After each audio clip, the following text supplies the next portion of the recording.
by Albert Einstein. So Einstein once said that everyone's a genius, but if you judge a fish by its ability to climb a tree, it will spend its whole life believing that it's stupid, right? Think about that. We are birds trying to swim. We are fish trying to climb trees. We are whatever animal you want to pick trying to do the wrong thing. If you saw a bird, you'd be like, but you can fly. Why are you trying to swim? And if you saw a fish trying to fly, you'd be like, but you're a fish. You can swim. Why are you trying to do that? But we do that to ourselves all the time. We do that to ourselves all the time. We don't recognize our own strengths. We don't recognize our own abilities. Research shows when they looked at how the most healthiest, wealthiest, and wisest people spend their time. Imagine I was to give you 100 hours of self-development. I was going to invest in 100 hours of your self-development. How would you divide 100 hours into what you're good at, what you're average at, and what you're bad at? Would it be 95-5? Would it be 50, 25-25? Would it be 33, 33, 33? Would it be 20, 20, 60? How would you divide it? Think about that for a moment. Research shows that the healthiest, wealthiest, and wisest people, when they ask that question, it will be 100-0-0 or 80-10-10. We have to go all in on what we're naturally good at and gifted at and have strengths in, because when we do that, we can become exceptional at those things. It's phenomenal to see how exceptional you can become at something that you're already naturally gifted at and that you're passionate about. And there may be other things that you're interested and curious about, which you're not good at yet, but you're willing to put in the work. You're willing to develop an expertise. Remember, don't confuse inexperience with weakness. We think just because we haven't done anything before, we're weak at it. We can build it and we can grow. There's a beautiful conversation between Steve Wozniak and Steve Jobs. Steve Jobs, everyone knows who that is. And Steve Wozniak, for those of you who don't know, is the engineer, the tech brains behind Apple. I recently had the fortune of sitting down with Walter Isaacson on my podcast On Purpose. And Walter Isaacson actually spent time with Steve Jobs to write his biography. You know, he's one of my favorite authors. And there's an interaction that happens between Steve Wozniak and Steve Jobs. And Steve Wozniak looks at Steve Jobs and he says, "What do you even do?" Can you imagine saying that to Steve Jobs or even your boss? Steve Wozniak says, "What do you even do?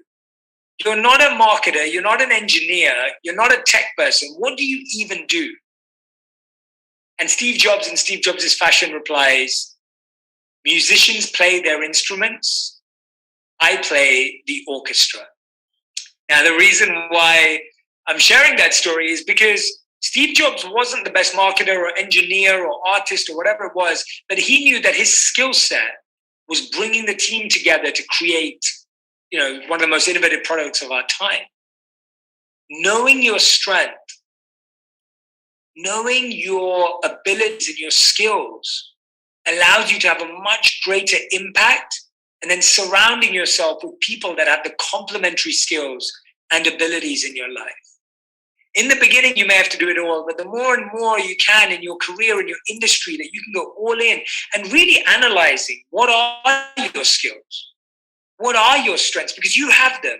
And if you don't know, go and ask the people that you've worked with professionally and personally and ask them, what do you think are my greatest strengths? What do you think are my greatest skills? Sometimes there are our own boundaries. Sometimes there are our own blind spots. We're not even aware.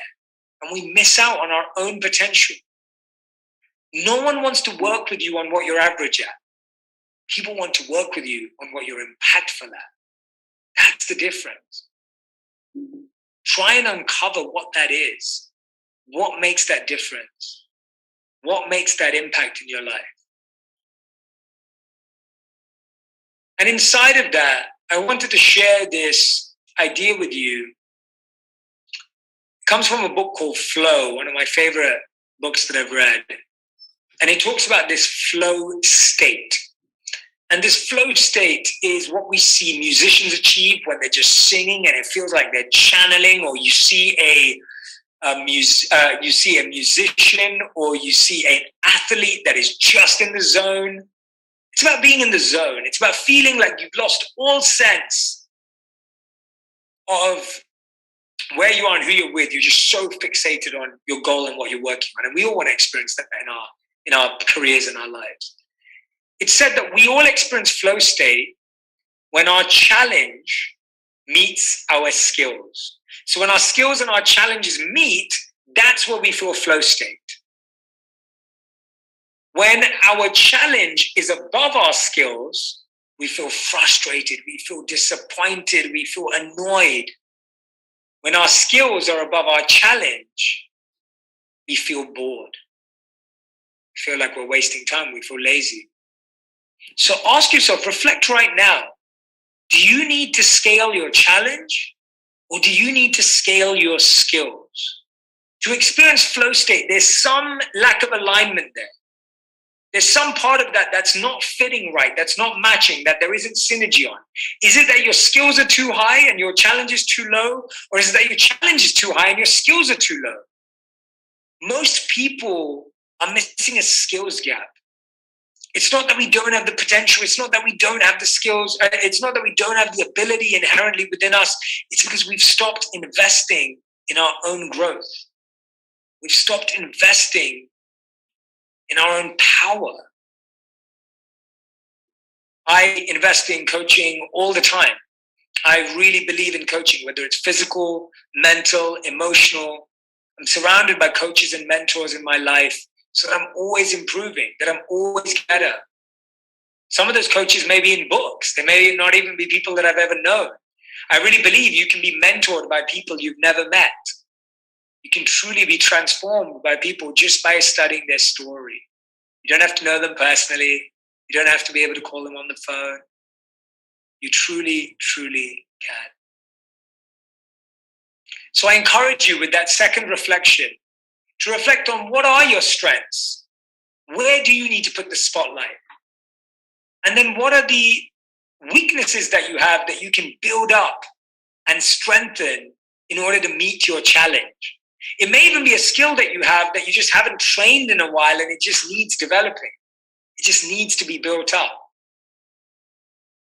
It's really, really important to figure that out.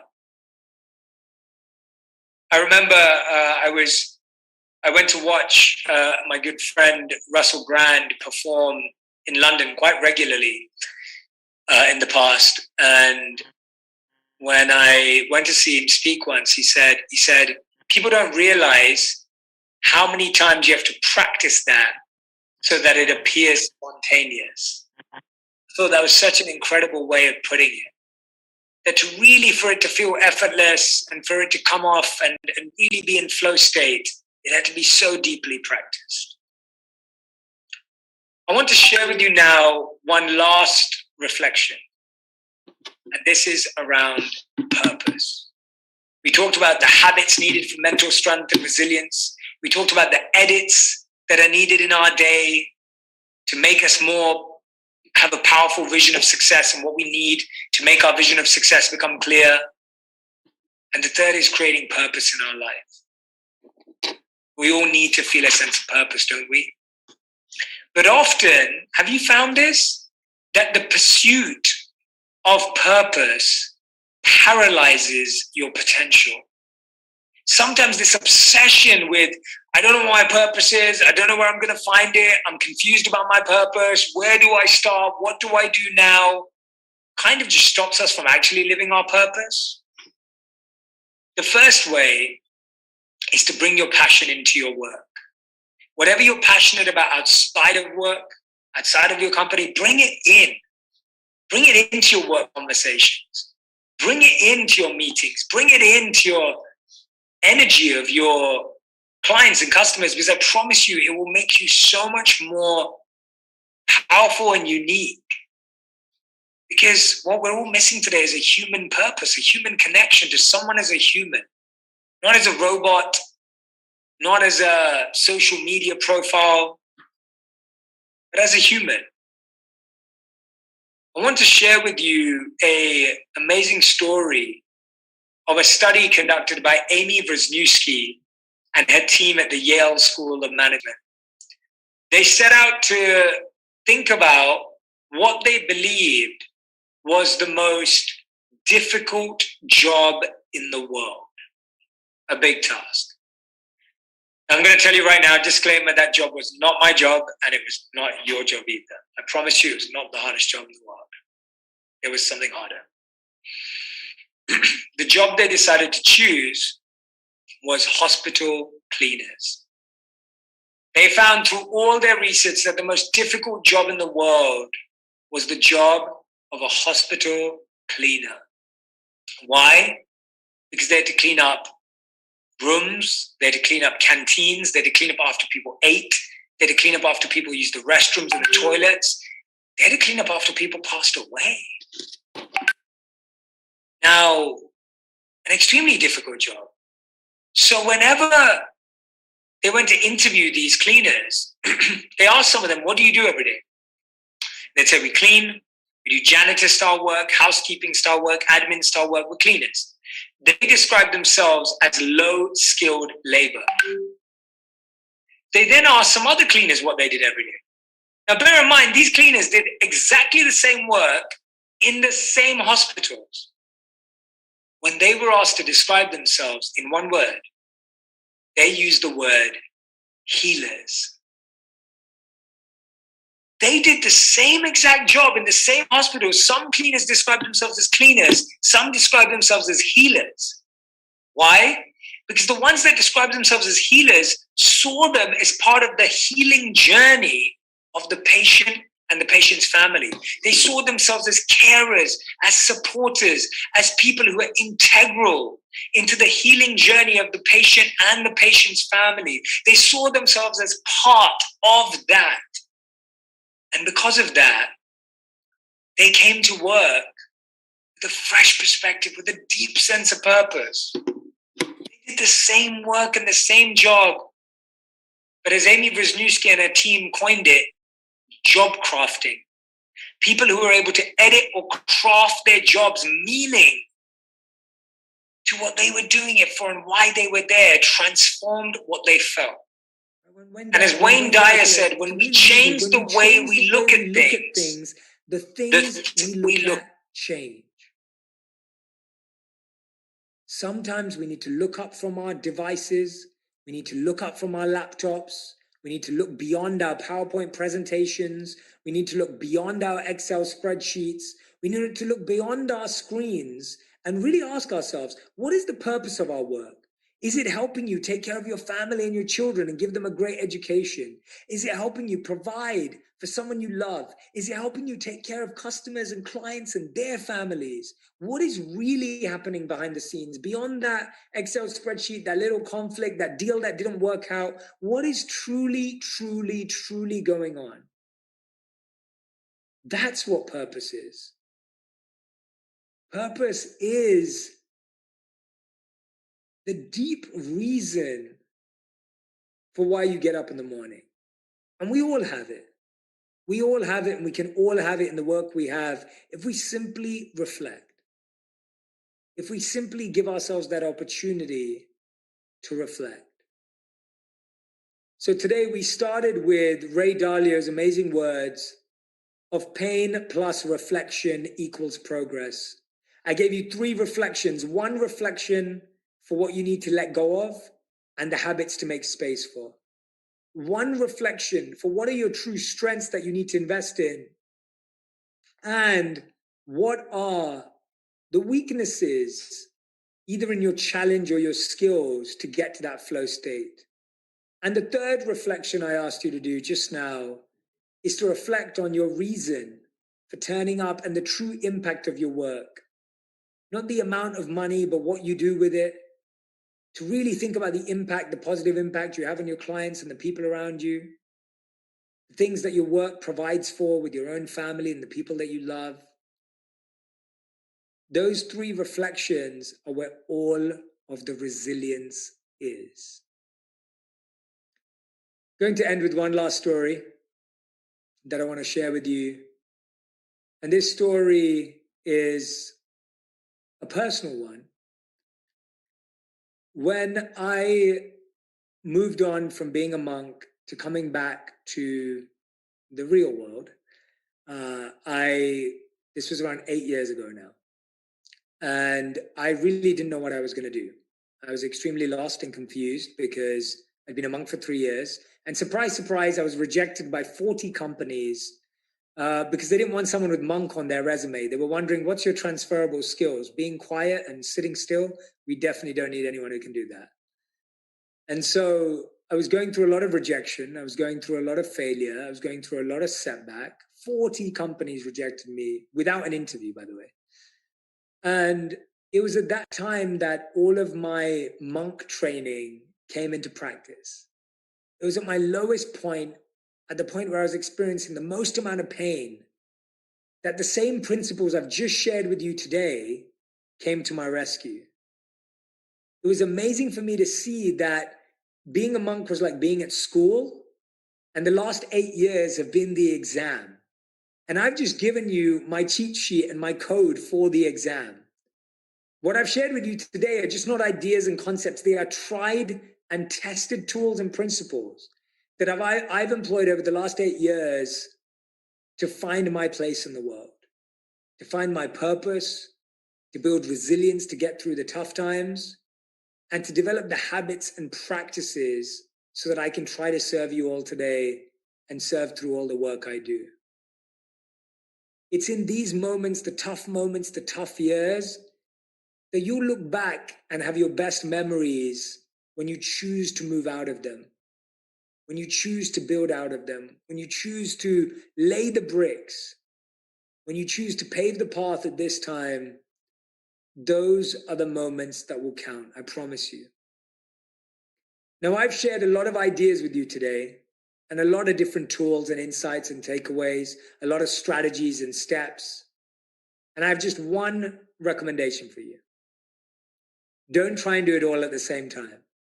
I want you to just pick one thing that resonated with you, and I want you to do it tomorrow, every day for 7 days, and watch how your life changes. Thank you so much for listening. I'm so grateful we got to spend this time together, and I'm so excited to head back to David and for you to hear about next steps. Thank you, everyone. Thank you so much for listening, and thank you for all the love on Instagram and social media. Just before I came live, I was browsing through my DMs, and I saw so many of you tagging this event. I appreciate each and every one of you. I'm going to be trying to share as many of them as I possibly can as well, so keep a lookout later on. Thank you so much.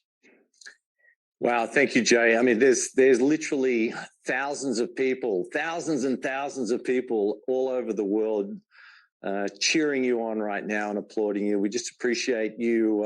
You're now part of the Usana family.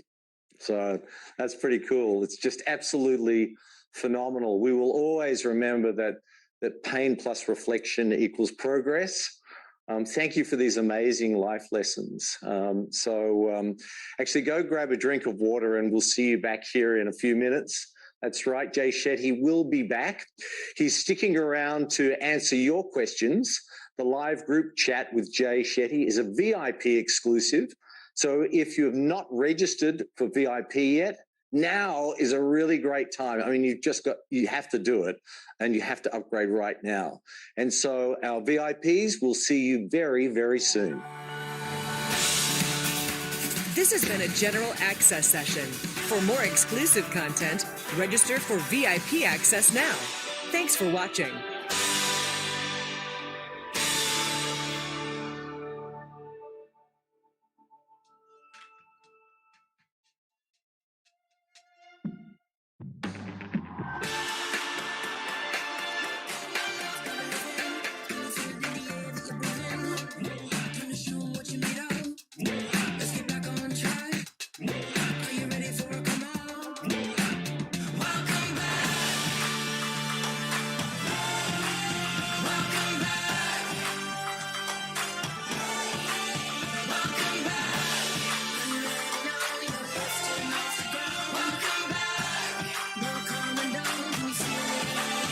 Welcome back.